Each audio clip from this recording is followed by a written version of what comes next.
함께 묵상할 하나님 말씀은 출애굽기 32장 21절에서 35절 말씀이 되겠습니다.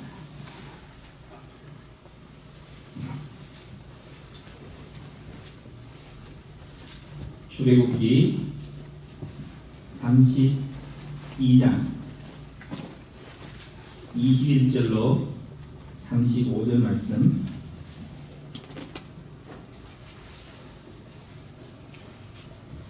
제가 한 절 읽고 여러분이 한 절 읽고 동시에 교독하겠습니다. 모세가 아론에게 이르되 이 백성이 당신에게 어떻게 하였기에 당신이 그들을 큰 죄에 빠지게 하였느냐.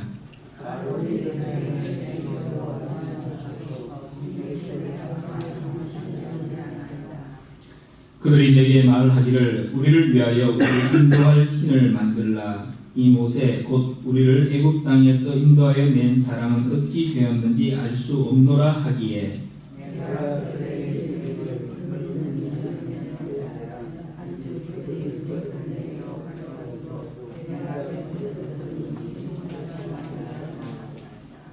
모세가 본즉 백성이 방자하니 이는 아론이 그들을 방자하게 하여 원수에게 조롱거리가 되게 하였습니다.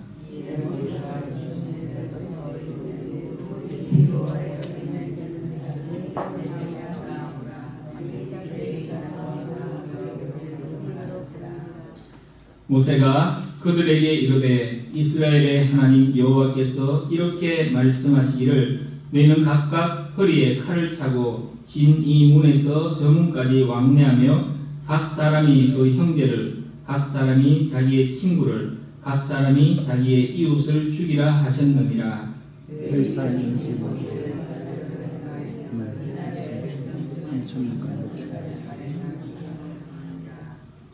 모세가 이르되 각 사람이 자기의 아들과 자기의 형제를 쳤으니 오늘 여호와께 헌신하게 되었느니라. 그가 오늘 너희에게 복을 내리시리라.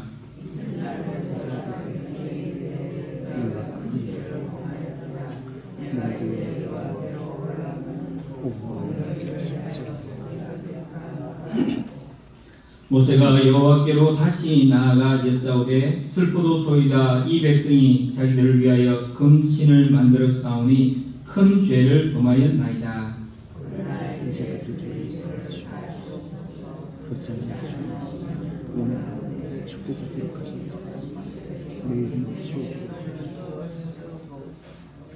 여호와께서 모세에게 이르시되 누구든지 내게 범죄하면 내가 내 책에서 그를 치워 버리리라.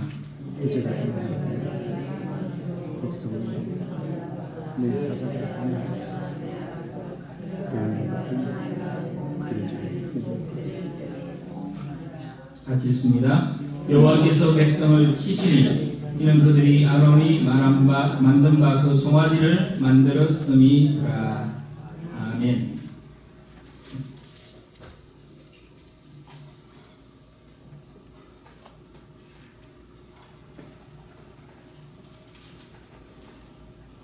네, 계속해서 우리가 출애굽기의 말씀을 묵상하고 있습니다. 지난 시간에 모세가 시내산 꼭대기에서 하나님의 말씀을 받는 동안에 산 밑에서는 이스라엘 백성들이 그 말씀을 기다리기보다는 모세가 들이 내려옴으로 인하여 두려움과 불안과 또 불만 이런 것들이 폭발해서 금송아지를 만든 우리 사건을 묵상했습니다. 하나님께서는 지금 이스라엘 백성들이 산 밑에서 어떤 일을 도모하고 있는지를 알고 계셨습니다. 그래서 모세에게 이 백성들이 목이 곧은 백성이라고 말씀하시고 그들을 진멸하고 모세 한 사람으로 인하여서 새로운 하나님의 백성을 만들기를 원하셨습니다. 그러나 모세가 하나님 앞에 기도하기를 아브라함과 이삭과 야곱에게 이스라엘에게 하신 언약을 기억하시고 이 백성을 당신의 백성으로 사용해달라. 당신의 백성으로 계속해서 이끌어달라고 간구합니다. 그래서 하나님은 산위에서 뜻을 돌이켜 그 말씀하신 바를 백성들에게 내리지 않으시기로 모세에게 읽어주십니다. 이제 모세가 산에서 하나님의 응답을 받고 또 하나님께서 주신 십계명 그것을 가지고 산 밑으로 내려옵니다. 근데 산 밑에 내려오니까 이상한 소리가 나기 시작했고 광란적으로 이 춤을 추고 금송아지를 섬기고 있는 장면을 본 것입니다. 모세는 산 위에서 설마 이스라엘이 범죄해도 뭐 이 정도까지, 다시 말해서 금송아지를 만들기까지 하나님을 배반했을까? 아마 그런 생각을 했을지도 모르겠습니다. 그러나 산 밑의 모습은 이 모세의 생각을 완전히 뒤집어 놓았습니다. 모세는 하나님께 받은 두 돌판을 던져서 깨뜨려 버립니다. 이 언약의 두 돌판이 깨어졌다는 이 말은 모세 생각에 이스라엘은 하나님의 백성이 될 자격이 없다는 거죠. 언약의 돌판을 받을 자격이 없다는 것입니다. 모세는 어떻게 보면 해도 어떻게 하나님을 떠나서 금송아지를 만들어 놓고 우상을 섬기며 그렇게 음란하게 애국에서 이방신을 섬기는 그 행위를 그대로 할 수 있는지, 그 마음속에 모세는 이스라엘에 대한 엄청난 이 실망, 그것을 가지고 언약의 두 돌판을 깨고는 그 만든 금송아지를 불에 태워서 그 가루를 만들어 가지고 물에 타서 백성들 하여금 그걸 마시게 합니다. 제가 지난 시간 말씀드렸듯이 이 죄를 가지고 물에 타가지고 그걸 마시는 것은 그 사람이 죄를 지었는지 안 지었는지를 이렇게 드러내는 하나의 증표가 되는 것입니다. 예를 들면 음행을 한 여자에게 그 죄를 탄 물을 마시게 할 경우에 그 여자가 죄를 짓지 않았으면 아무런 이 표시가 나지 않을 것이지만, 음행의 죄를 지었다면 그 여자의 몸에서 두드러기가 나고 이 종기가 나고 다리가 썩게 되는 그런 이 엄청난 결과가 드러나는 것입니다. 그래서 그 가루를 만들어 가지고 저주의 물을 마시는 거예요. 무슨 뜻입니까? 지금 모세는 이스라엘 가운데 있는 죄를 드러내는 저주의 물을 마시게 하므로 이 물을 마신 자마다 자기가 하나님 앞에 어떤 죄를 지었는가, 그 죄를 하나님 앞에 드러내게 하는 것입니다. 하나님은 이스라엘의 죄를 이 금송아지 사건을 통하여 드러내고 계십니다. 너희는 모든 백성이다. 너희는 나의 언약을 받을 자격조차 없는 그런 자들이다 라는 것을 하나님이 드러내시는 것입니다.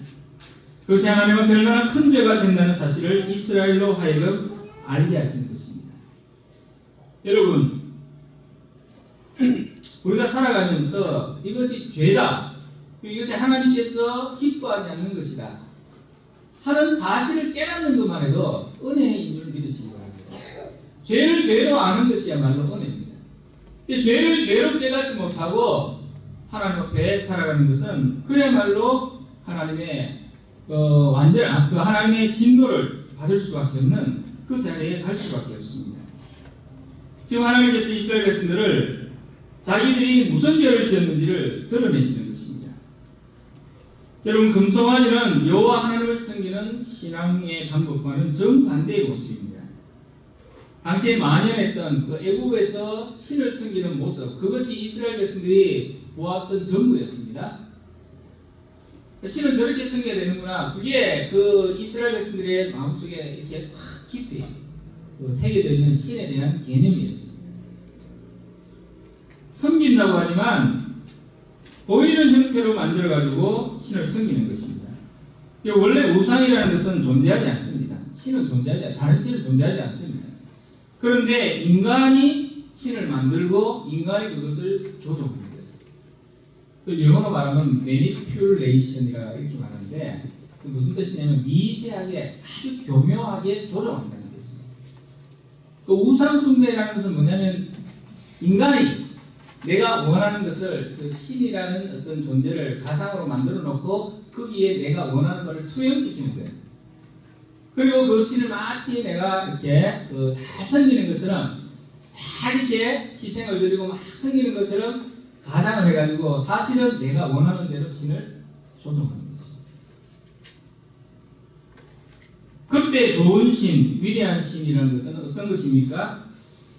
인간이 원하는 것을 이루어주는 신이 좋은 신, 위대한 신입니다.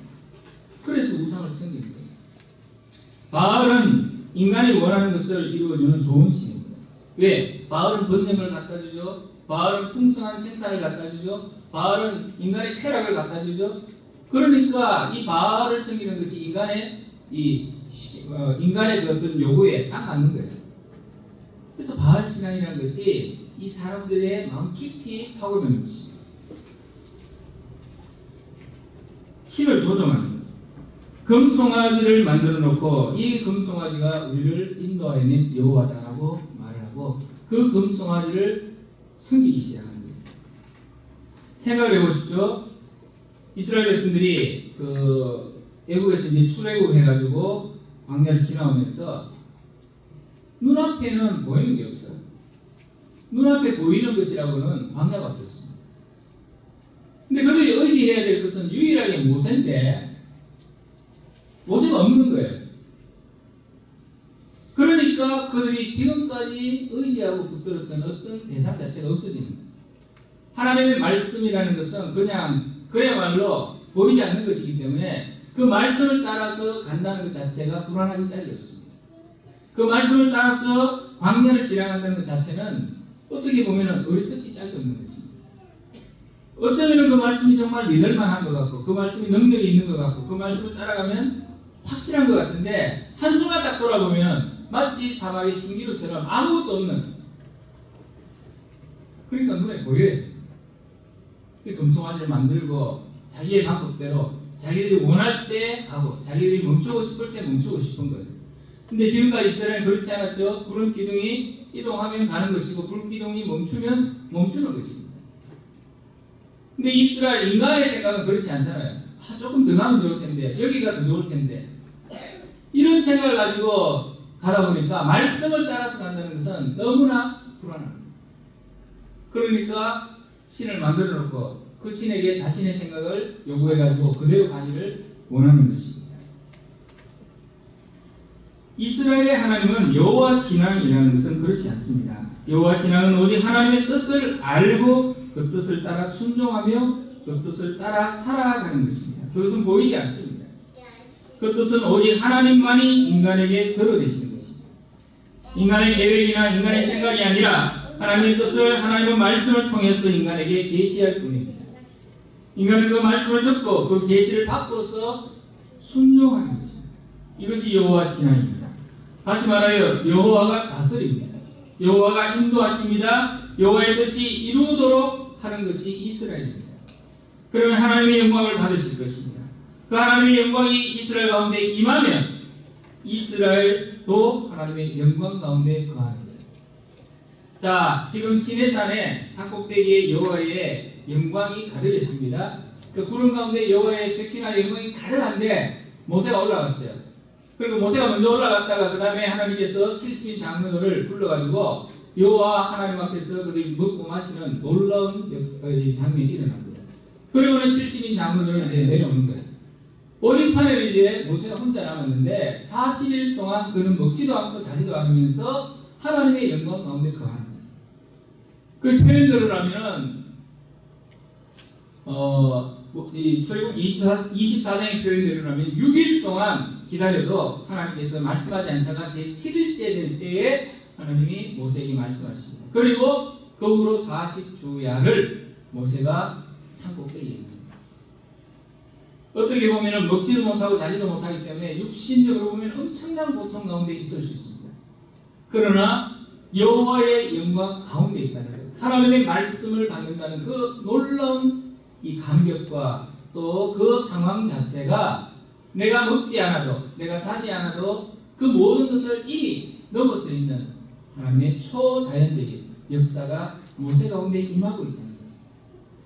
그럼 이스라엘이라는 건 뭐냐? 산 밑에서 모세가 있는 하나님의 말씀을 하나님의 영광 가운데서 받고 있다면 그 산 밑에 있는 이스라엘 백성들도 어떻게 해야 됩니까? 70인 장로들과 더불어서 40일 동안 하나님의 영광 가운데 있는 그 모세가 가져올 말씀에 대한 기대감을 가지고 기다려야 됩니다.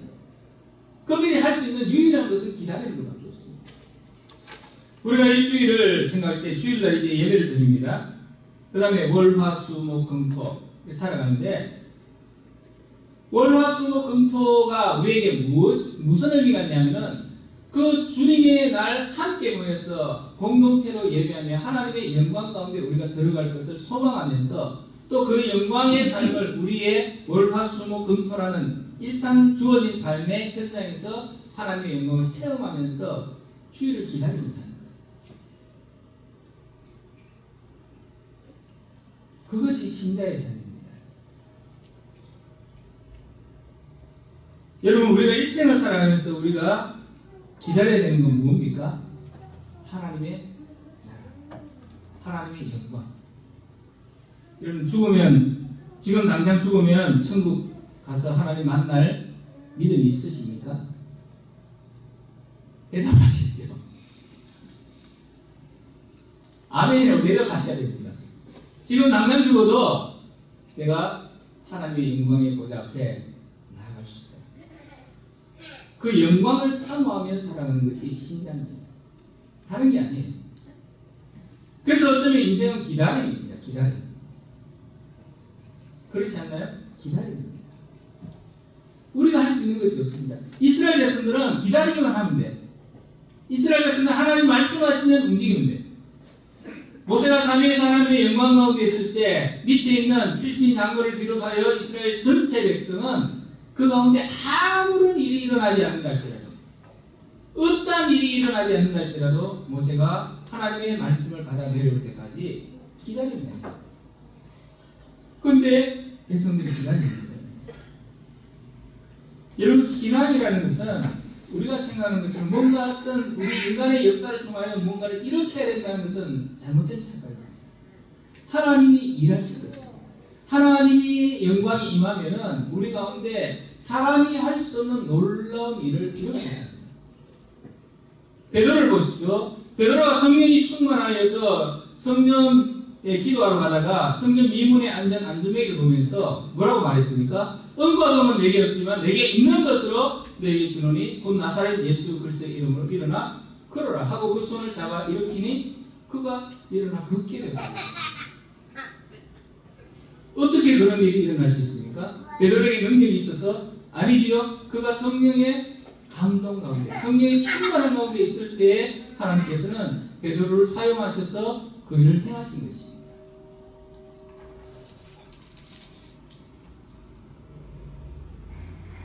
지금 이스라엘 백성들은 산에 있는 모세가 하나님의 말씀을 받아서 내려올 그것을 바라보면서 기다려야 되는데 그렇지 않고 금송아지를 만들어서 조종하기 시작합니다. 오늘 우리의 신앙 생활에 있어서도 이럴 때가 너무나 많이 있다는 것을 우리가 깨닫습니다. 그래서 하나님은 이스라엘의 죄를 드러내십니다. 여러분, 죄라는 것, 그것도 하나님의 영광을 드러내지 않고 인간이 인간의 만족을 성취시키는 모든 것들이 죄라는 사실을 우리가 기억해야 합니다. 그래서 지금 이 금송아지를 불에 태워가지고 그 죄를 갈아가지고 물에 뿌려가지고 마시게 하는데 모세가 먼저 아론을 책망합니다. 이 백성이 너에게 어떻게 하였기에 네가 그들로 중죄에 빠지게 하였느냐, 큰 죄에 빠지게 하였느냐. 근데 아론이 대답하기를 이스라엘 백성들이 내게 말하기를 우리를 위하여 우리를 인도할 신을 만들라 하기에 내가 그들에게 금이 있는 자는 가져와라 하고 그들이 가져온 금을 불에 던졌더니 금송아지가 나왔다. 이 거짓말하고 있는 거예요. 32장 4절에 보면 아론이 그들의 손에서 금고리를 받아 부어서 조각 칼로 새겨 송아지 형상을 만드니, 아론이 불에 금을 녹여가지고 그걸 가지고 조각 칼로 새겨가지고 송아지 형상을 만든 것입니다. 그냥 불에 넣었더니 금이 무슨 능력이 있어가지고 금송아지 형태로 탁 이렇게 변화된 게 아니라는 거예요. 지금 아론은 이스라엘을 인도할 책임을 맡은 자임에도 불구하고 사람들의 요구에 굴복하고 맙니다. 하나님의 말씀을 듣는 것보다, 하나님의 말씀에 순종하는 것보다, 하나님의 말씀을 기다리는 것보다 사람들의 요구에 굴복한 것입니다. 그러나 모세는 지금 온 이스라엘이 방자히 금송아지를 섬기고 있는 상황 속에서 금송아지를 불살라 버림으로 이스라엘의 죄를 책망하고 드러냈습니다. 자, 아론은 백성들의 요구를 받아들이고 수용할 수밖에 없었는데 모세는 이스라엘의 죄를 드러내고 책망할 수 있었던 것은 어떤 차이점일까요? 모세는 여호와 하나님 앞에서 그 영광 가운데 하나님의 말씀을 받았습니다. 모세는 자신과 이스라엘의 존재는 오직 여호와 하나님의 말씀을 들어야 하고 그 율례와 규례를 지켜야 하는 존재라는 사실을 모세는 알았습니다. 그래서 그에게 가장 중요한 것은 이스라엘 백성들의 요구나 의견이나 이스라엘의 어떤 그 상황이 아니라 하나님의 뜻과 말씀입니다. 사람이 방자하게 되는 것, 그것은 하나님의 말씀을 떠날 때입니다. 하나님의 말씀을 무시할 때 사람은 방자하게 됩니다. 하나님의 말씀이 무시되면 인간은 방자하게 되는 것입니다. 그리고는 사람의 요구가 하나님의 뜻을 거역하게 되는 것을 우리는 역사 속에서 너무나 많이 보았습니다. 이 본문을 통해서 우리는 우리 자신이, 저와 여러분 모두가 하나님 앞에서 방자하게 행하고 있는 것은 없는지 스스로 자신을 살펴야 될 것입니다. 하나님의 뜻을 구하지 않고 사람의 필요와 요구를 관철시키려고 하고 있지는 않은지. 그래서 우리가 여호수아서를 아침마다 묵상하는데 아이성 전투의 실패, 하나님께 구하지 않았습니다. 기본 사람들에게 쏘은 이유, 하나님께 구하지 않았습니다. 묻지 않았습니다. 신앙은 기다림이고 하나님의 말씀을 듣는 것이고 그 말씀 앞에 아멘이라고 화답하는 것입니다. 우리가 하나님의 뜻을 구하지 않는 것은 곧 방자에 행하는 것입니다. 하루를 시작하면서, 하루를 살아가면서, 일주일의 삶을 시작하면서, 또 내 인생을 계획하고 살아가면서 하나님의 뜻을 구하지 않고 하나님께서 내게 주신 삶의 목적이 무엇인가, 하나님이 무엇을 원하시는가를 구하지 않는 것은 방자하게 행합니다.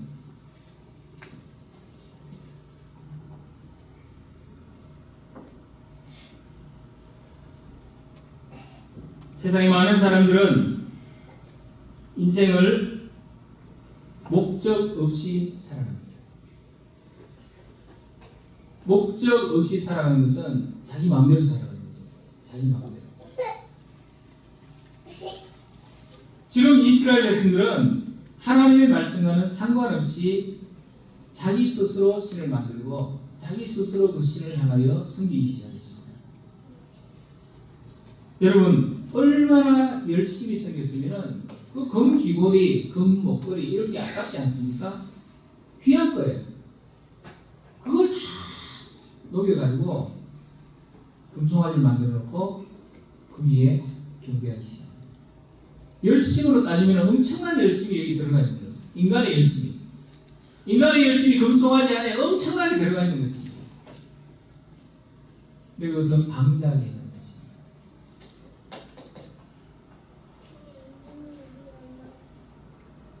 우리 스스로 시간 하나님 앞에서 방자하게 행하고 있는 것, 이 표현 자체가 참 우리에게 우리 자신을 다시 깊이 돌아볼 수 있는 그런 표현이라고 생각합니다. 하나님 앞에서 우리는 어떤 모습으로 서 있는가를 이 말씀을 통하여서 다시 한번 우리는 마음에 새겨야 될 것입니다.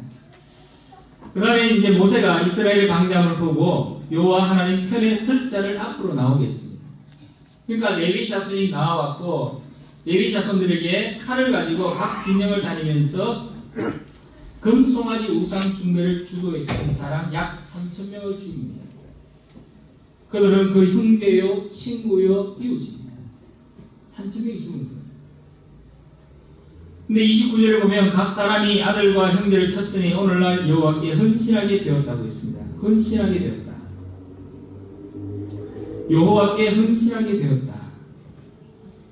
그러니까 헌신하다는 이 말은 히브리어를 지역하면 여호와를 위하여 너희의 손을 가득 채우게 되었다. 너희의 손이 가득 차게 되었다. 이런 뜻입니다.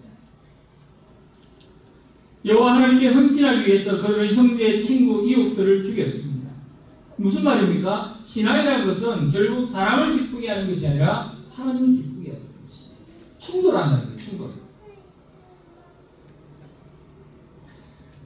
사람은 항상 출발이 과거로부터 출발합니다. 과거, 현재, 미래. 그러니까 미래에 대한 항상 두려움이 있습니다. 근데 하나님은 영원하시기 때문에 과거, 현재, 미래가 동일합니다. 그러니까 하나님은 과거에 하셨던 말씀, 과거에 나타나셨던 하나님은 미래도 똑같은 하나님이세요. 하나님 변하지 않으십니다. 그러니까 하나님의 사건은 항상 과거, 현재, 미래가 아니라 항상 현재로, 항상 영원한 관점에서 우리에게 임하는데, 인간은 과거, 현재, 미래로 가고 있으니까 광야 앞길에 딱 서면은 막막합니다. 내 미래가 어떻게 될지, 앞으로 어떻게 될지.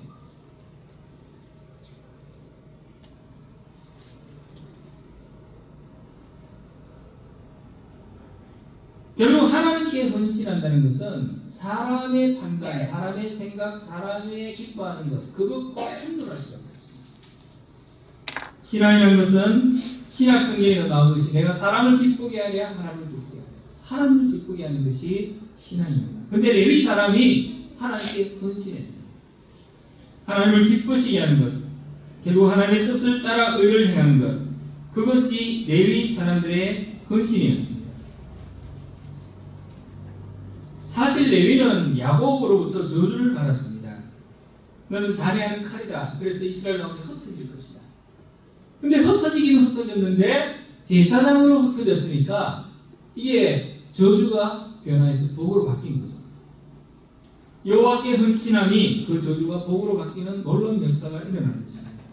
29절을 보십시오. 모세가 이르되 각 사람이 자기의 아들과 자기의 형제를 쳤으니 오늘 여호와께 헌신하게 되었느니라. 그가 오늘 너희에게 복을 내리시리라. 저주가 복으로 바뀝니다. 이 저주가 복으로 바뀐다는 것이 사실 이 성경이 말하는 내용입니다. 여기서 우리가 한 가지 더 생각할 점은 저주가 복으로 바뀌는 것, 아론에 대한 부분인데, 금송아지를 요구한 것은 이스라엘 백성들이었지만 금송아지를 만든 장본인은 아론입니다. 근데 아론은 안 죽어요. 여기 3,000명이 죽을 때 안 죽습니다. 그 다음에 제일 마지막 절에 하나님께서 백성을 치실 때에도 안 죽습니다. 대제사장으로 그 후에도 대제사장의 역할을 계속 감당해요. 이게 참 이해하기 힘든 부분입니다. 주도자로 말하면 아론이 제일 대표인데 아론이 안 죽어요. 왜 아론은 살려주셨을까? 저는 이것이 하나님의 방법이라고 생각했습니다. 자, 아론이 지금 자기 눈앞에서 죽어가는 3,000명을 보면서 또 역병으로 죽어가는 자들을 보면서 무슨 생각을 했겠습니까? 그 죽어가는 자, 죽은 자와 자기 살아있는 자기 자신의 어떤 차이점이 있었을까요? 자기는 죽지 않고 살아야 할 명분이 있을까요? 나는 앞으로 대제사장 할 사람이니까 하나님 나를 살려주셨구나. 이겁니까? 아닙니다. 죽은 3,000명과 살아있는 아론 자신의 차이점이 없습니다. 아론도 마땅히 죽어야 되는 자입니다. 그런데 죽지 않았어요. 죽어야 되는 자가 죽지 않고 살았을 때, 그것도 대제사장으로서의 삶을 살아야 될 때 그 후에 어떤 마음을 가지고 살았을까? 제사를 드릴 때마다 마땅히 죽어야 하는 자를 살려주신 하나님의 은혜와 자비를 기억하지 않았을까? 어쩌면 자기의 가슴에 그 붉은 마크를 영원히 달고 사는 거죠. 나도 그 주의 참여가 그때 죽었어야 되는데, 나도 그때 죽었어야 되는데 살아있는 것 자체가 부끄러울 것입니다. 그런데 제사를 드릴 때마다, 특히 제사장이니까 제사를 드릴 때마다 그게 기억날 거예요. 소를 잡으면서 양을 보면서 피를 흘리는 것을 보면서 자신의 죄를 위하여 피 흘려 죽는 소와 양을 보면서 자신도 마땅히 죽어야 하는 자인데, 금송아지 사건 때 이미 죽었어야 하는 자인데 여전히 살아서 하나님의 은혜와 용서와 자비를 구하며 하나님 앞에 제사 드리고 있는 자신을 보면서 그 하나님의 은혜의 무게와 크기와 능력을 더 깊이 깨달아가지 않습니다.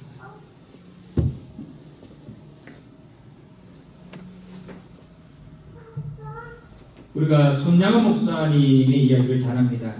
손양호 목사님의 두 아들을 죽인 그 사람을 손양호 목사님이 양아들로 삼아가지고 살려줍니다. 그리고는 그 양아들에게 신학교를 가라고 권유를 했습니다. 그 양아들이 신학교를 갔어요. 처음에 전도사 생활을 열심히 했습니다. 그런데 사람들의 눈총이 지금 살인자인데 지금 신학교 가가지고 전도사가 되고 하는 것을 사람들이 곱게 봐주지 않습니다. 그래서 그는 결국 신학을 포기하고 평범한 사람으로 숨어 살다가 48세에 죽습니다. 예수를 믿는 표도 안 내고 거의 뭐 예수를 믿지 않는 거죠. 근데 마지막 죽을 때 자기 아들, 고3짜리 아들한테 유언을 하는데 신학교를 가라. 그리고 그 고3 아들이 신학을 가서 나중에 목사가 되고 나서 그 손양원 목사님의 그 애양원, 그 할아버지가 묻혀 있는 자리를 찾아갑니다. 그 손양원 목사님의 양아들로 삼았던 이 본명이 안재선인데 그 사람은 자기가 두 아들을 죽였고 마땅히 자기도 죽어야 될 자리에서 하나님의 은혜로 살아났다는 그 사실이 깊은 은혜로 다가오지 못하고 늘 그 죽였다는 사실 자체, 그 억눌린 그 죄의 굴레가 자기를 꽉 붙들고 있습니다. 벗어나지 못했어요. 그가 만약에 하나님께서 마땅히 죽을 수밖에 없는 나 같은 죄인을 살리신 그 은혜가 내가 지은 죄보다 더 크다는 사실을 그가 알고 그 은혜에 붙들려 살기 시작했다면 어쩌면 그 인생이 좀 달라졌지 않을까 생각해 봅니다. 여러분, 왜 하나님께서 아론을 살려주셨습니까? 아론을 살려주신 이유는 다른 데 있지 않습니다. 모든 인간은 하나님 앞에 마땅히 죽을 수밖에 없는 죄인인데 그 죄인을 용서하시고 사랑하시고 살려주시고 구원하시는 하나님의 은혜가 무엇인가를 대제사장 역할을 하면서 깨달아요. 그것을 통해서 이스라엘에게 증거하라고 하는 것입니다. 살려주신 것입니다. 물론 금송아지 사건 이후에 아론에 대한 기록은 거의 전무합니다. 없습니다. 그러나 하나님은 아론의 대제사장직을 폐하지 않으시고 그대로 유지시켜 주셨습니다. 이것은 죄인된 인간을 향한 하나님의 놀라운 은혜와 용서와 사랑을 보여주는 대목이라고 할 수 있습니다. 여러분, 오늘 저와 여러분 어떻습니까? 지금 벌을 받아서 죽는 자, 징계를 당하는 자, 세상에서 죄악 가운데 사는 자들을 바라보면서 그들과 내가 달랐어. 나는 저들과 같은 부류가 아니었어. 그들은 죄악 가운데 죽고 나는 마땅히 구원받을 이유가 있는 자라고 생각을 해서 하나님이 나를 살려주셨다. 그렇게 우리가 믿고 살아가고 있습니까? 아닙니다. 그들과 내가 다른 점이 없습니다. 차이점이 없습니다. 이유가 있다면 오직 하나님의 은혜만이 있을 뿐입니다. 마땅히 죽을 자가 하나님의 은혜로 살고 있다면 그 사람은 어떻게 살아야겠어요? 제사를 드릴 때마다 아론은 하나님의 용서와 은혜를 선포할 수밖에 없었을 것입니다. 그것이 제사장이 하는 역할입니다. 죄를 지었으면 그 죄를 회개하고 내가 죽어야 될 죄를 이 양이 대신 죽는다, 이 소가 대신 죽는 사실 앞에서 하나님의 용서의 은혜를 바라보면서 그는 제사를 드려야 되고 제사장은 그것을 선포하는 거예요. 너의 죄가 사해졌다. 너의 죄가 사해졌다는 데서 끝나겠습니까? 아닙니다. 예수님이 하신 말씀처럼 나도 너를 정죄하지 아니하노니 가서 다시는 죄를 범치 말라. 이것이 하나님의 은혜인 줄 믿습니다. 오늘 우리는 어쩌면 이 아론과 같은 존재입니다. 마땅히 죽어야 될 존재를 하나님께서 살려주십니다. 이스라엘이 바로 그것입니다. 이스라엘이 죄를 드러내시고 너희가 어떤 자, 너희가 목이 곧은 자요 하나님의 진노 아래 멸망당할 수밖에 없는 자들을 하나님이 살리신다. 모세는 하나님 앞에 다시 기도하기 위하여 나아갔습니다. 그리고는 그들의 죄를 사해 달라고 간청합니다. 만약 그렇지 않으면 하나님께서 이들의 죄를 사하지 않으시면 내 이름을 생명책에서 지워달라고 말하고 있습니다. 죄로 인하여 죽은 자나 지금 살아있는 자나 다를 바 없는 이스라엘의 모습을 하나님 앞에 모세가 들고 나간 거예요. 모세가 기도하기를 하나님이시여 이스라엘은 하나님 앞에 범죄했습니다. 마땅히 전부 죽어야 합니다. 그러나 당신의 크신 은혜와 자비하심으로 그들의 죄를 사하여 주시옵소서. 당신의 용서하심이 아니면, 하나님의 용서하심이 아니면 나 역시도 모세 자신도 하나님의 생명책에서 지워질 수밖에 없는 존재라는 것을 고백하는 것이 모세의 기도입니다. 모세는 지금 이스라엘과 범죄한 이스라엘과 자신을 분리하지 않습니다. 똑같은 존재로 보는 거예요. 죄인을 향한 간구 속에 그 죄를 마땅히 자신이 담당해야 한다는 간구가 들어있는 거예요. 저는 이 장면을 보면서 모세가 이스라엘을 향하여 어떤 마음을 가지고 있었는지를 알 수 있습니다. 그러니까 비록 범죄했을지라도 여호와 하나님 앞에 다시 한번 은혜를 구하고 용서와 회복을 구하고 있는 것입니다. 이스라엘이라는 존재, 이스라엘은 누구냐? 오직 하나님의 은혜와 용서와 자비하심이 아니면 살 수 없는 존재라는 것을 고백하는 거예요. 그게 우리 성도입니다. 성도는 어떤 존재냐? 나는 하나님의 은혜 없이는 단 1초도 살아갈 수 없는 존재입니다. 나는 하나님이 나를 붙들어주지 않으면 곧바로 죄에 빠질 수밖에 없는 존재고, 하나님의 용서가 아니면 나는 절대 하나님 앞에 설 수 없는 존재라는 것을 고백하는 것이 성도입니다. 오늘 저와 여러분도 목이 곧은 백성입니다. 우리가 우리의 모습을 보면서, 그리고 서로를 보면서 비난과 정죄가 아니라 우리 모두는 하나님 앞에서 하나님의 크신 은혜와 긍휼과 사랑과 자비가 아니면, 용서가 아니면 그 생명책에 기록될 수 없는 자들임을 고백하며 오직 하나님의 용서를 구하고 그 하나님의 은혜 앞에만 붙들리는 자들이 되어야 할 것입니다. 하나님은 모세에게 대답합니다. 누구든 범죄하면, 내게 범죄하면 내가 내 생명책에서 그 이름을 지워버릴 것이다. 그러나 하나님은 그것만 말씀하지 않았습니다. 모세에게 이제 가서 내가 너에게 말한 곳으로 백성을 인도하라고 하십니다. 그리고 하나님의 사자가 모세 앞서 갈 것이라고 말씀하셨습니다. 그리고 또 뒤에는 내가 보응할 날에는 그들의 죄를 보응하리라 말씀했습니다. 자, 여기 보면 두 가지가 나오는데, 하나님은 자신의 뜻을 이루시는데, 첫째는 하나님은 죄를 절대 간과하지 않는다는 거예요. 죄를 눈 감고 그냥 지나가지 않는다는 거예요. 반드시 내게 범죄하면 그 이름을 생명책에서 지워버리겠다. 내가 보응하는 날에는 그들에게 반드시 보응하겠다. 그게 첫 번째입니다. 두 번째는 그럼에도 불구하고 하나님은 자기 백성을 반드시 인도하시고 그 약속하신 바를 이루시며 앞서 행하시겠다라고 말씀하셨습니다. 자, 이 두 가지 사실을 전제한다면 우리는 놀라운 하나님의 사랑을 깨닫게 됩니다. 하나님은 범죄하고 목이 곧은 이스라엘의 죄를 간과하지 않으시고 낱낱이 드러내고 계십니다. 하나도 숨기지 않고 계속해서 이스라엘의 범죄함을 드러내십니다. 그러나 그 죄를 드러내심으로 심판하신다는 것으로 딱 결론 짓지 않습니다. 하나님 죄를 드러내시고 이것이 하나님의 진노의 심판 아래 있다는 사실을 분명히 보여주시고, 이 죄가 마땅히 죽을 수밖에 없는 죄라는 사실을 이스라엘 백성에게 가르칩니다. 그러나 거기가 결론이 아니라는 거예요. 그 결론을 넘어서서 하나님은 아브라함과 이삭과 야곱에게, 이스라엘에게 약속하신 대로 자기 백성을 인도하시고 앞서 행하시며 이스라엘로 이스라엘 되기까지 이끄시는 분이 하나님이십니다. 사랑하는 여러분, 하나님은 지금도 우리를 인도하십니다. 믿습니까? 우리가 우리 속에 있는 목이 곧은 모습과 방자한 모습, 하나님 앞에 범죄하고 있는 모습을 하나님은 끊임없이 우리에게 보여주시고 우리의 죄를 고발할 거예요. 드러낼 거예요. 바로 그때 우리는 하나님 앞에 용서와 자비를 구하며 엎드려야 할 것입니다. 모세처럼.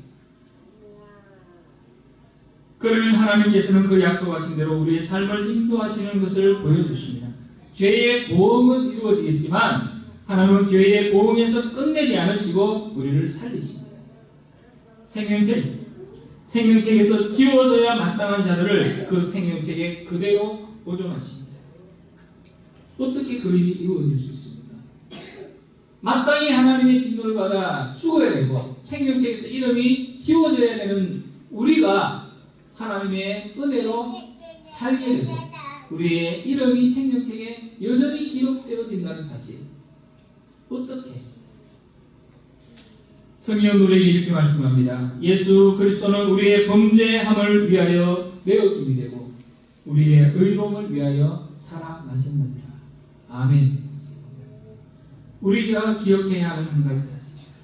예수 그리스도께서 우리의 범죄함을 위하여 내어 준비되셨고 우리의 의로움을 위하여 살아나셨기 때문에 우리는 하나님 앞에서 오늘도 그 이름이 생명책에 기록되어져 있는 것입니다. 내가 살아있으니 하나님의 은혜라는 사실을 기억합시다. 그렇기에 우리는 오늘도 하나님의 영광을 드러내는 삶을 위하여 쓰임받도록 기도해야 할 것입니다. 하나님의 은혜만을 구하며 살아야 할 것입니다. 하나님께서 우리 속 사람을 새롭게 하시고 우리 속에 있는 죄를 이기시고 우리를 하나님의 거룩한 백성 삼으시기 위하여 오늘도 열심을 품고 일하고 계신다는 사실을 믿어야 합니다. 내 삶에 아무런 일이 일어나지 않는 날짜라도 하나님은 지금 나를 위하여 일하고 계십니다.